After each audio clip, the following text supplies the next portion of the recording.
sendo justificados gratuitamente, aleluia, por sua graça, aleluia, mediante a redenção que há, a redenção em Cristo Jesus, mediante a fé, para manifestar a sua justiça, por ter Deus, na sua tolerância, deixado impunes os pecados anteriormente cometidos. Ou seja, nós fomos que pecamos. E para nós é como se fosse impune, porque tínhamos que morrer. Mas para Jesus, Ele levou. Ele levou.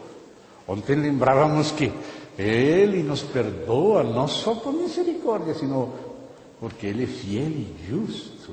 E Ele planejou que seu filho pagasse. Não há perdão sem ter seu filho pagado. Ele pagou, por isso Ele é justo em perdoar a quem se refugia, reconhecendo seus pecados, somente no sangue do seu filho. Amém? Então, aí está isso.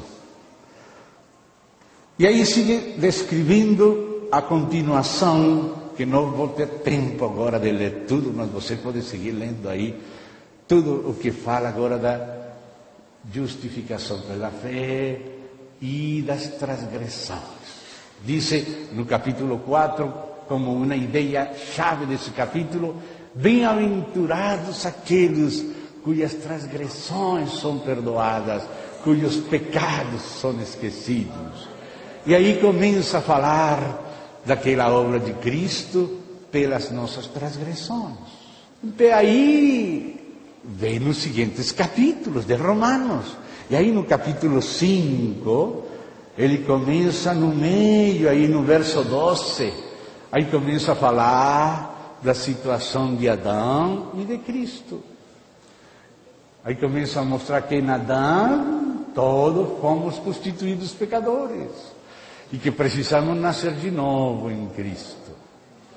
Então aí nos damos conta como Romanos está seguindo a mesma ordem da tipologia, a mesma ordem dos móveis, a mesma ordem dos ritos, está exatamente aqui na Epístola aos Romanos.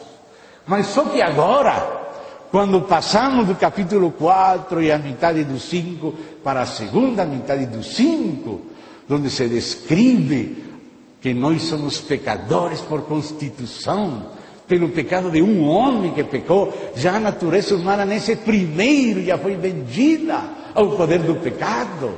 E agora quando o homem nasce, já nasce com um fardo impossível de vencer por si mesmo.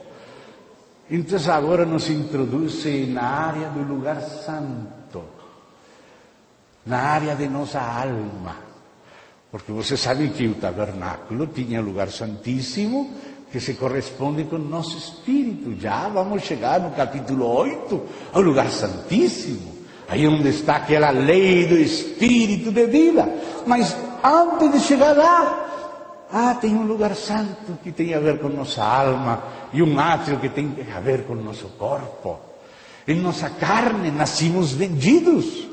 E agora nossa alma, ainda que quer fazer o bem, não faz o bem que quer. Não pode fazer por si só.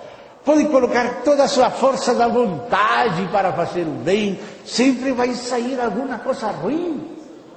Aí começa a descrever a situação da nossa alma, a impotência da nossa alma, das nossas resoluções, das nossas decisões, de nossos sentimentos, e como por mais que sintamos e queremos, fazemos esforço, há um poder superior que se chama o poder do pecado, que não me deixa satisfazer a Deus, nem sequer a própria lei da minha alma.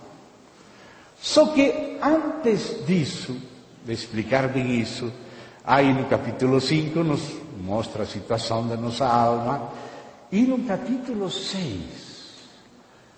explica aquele chamado sacrifício pelo pecado. Porque o sacrifício pelas transgressões está explicado no capítulo 4. Mas o sacrifício pelo pecado está explicado no capítulo 6. No capítulo 4, diz que pela obra de Cristo, pelo sangue de Cristo, nossas transgressões são perdoadas. E a palavra-chave é perdão de nossos pecados, em plural. Perdão das transgressões. Mas como o problema é mais grave, o problema não é solamente de nossos pecados, sino de nossa condição pecadora. Somos pecadores com natureza caída, por isso pecamos. Não somente precisamos ser perdoados, precisamos ser libertados. Então agora quando chega no capítulo 6, aí apresenta a libertação do pecado. Ou seja, o sacrifício pelo pecado, em singular. Então, irmão, aí quando você lê com cuidado o capítulo 6, aí a ênfase não é perdão de pecados. Você lê com cuidado o capítulo 6, a ênfase é libertação do pecado. Vamos somente descobrir algumas frases por causa dos mais novos. Que diremos, pois? Permaneceremos no pecado para que a graça abunde?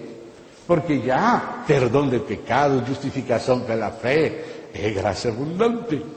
Mas então agora que Deus nos perdoa e nos justifica só pela fé, então vamos continuar pecando? De nenhuma maneira, de modo nenhum.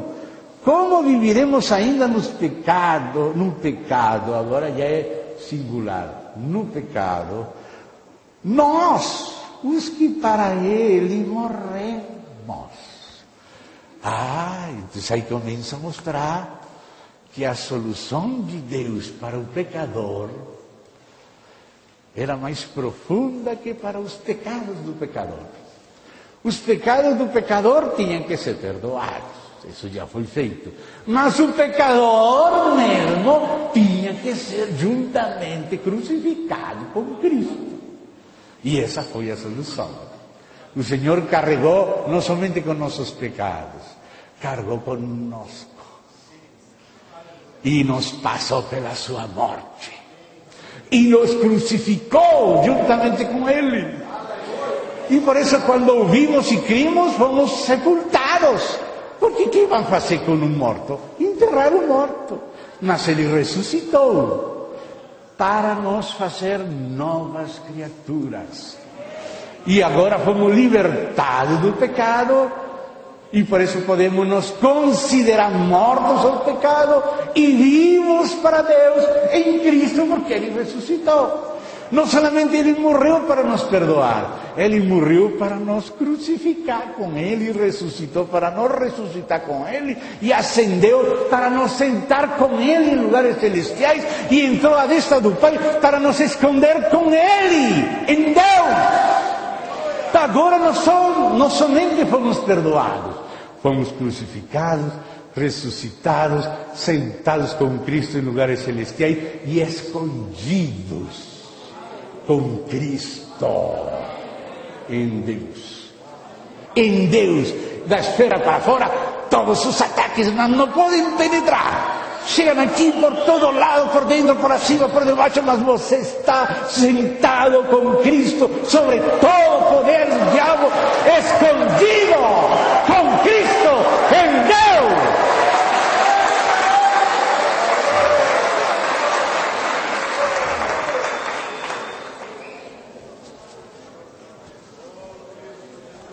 Uno pensaria, bom,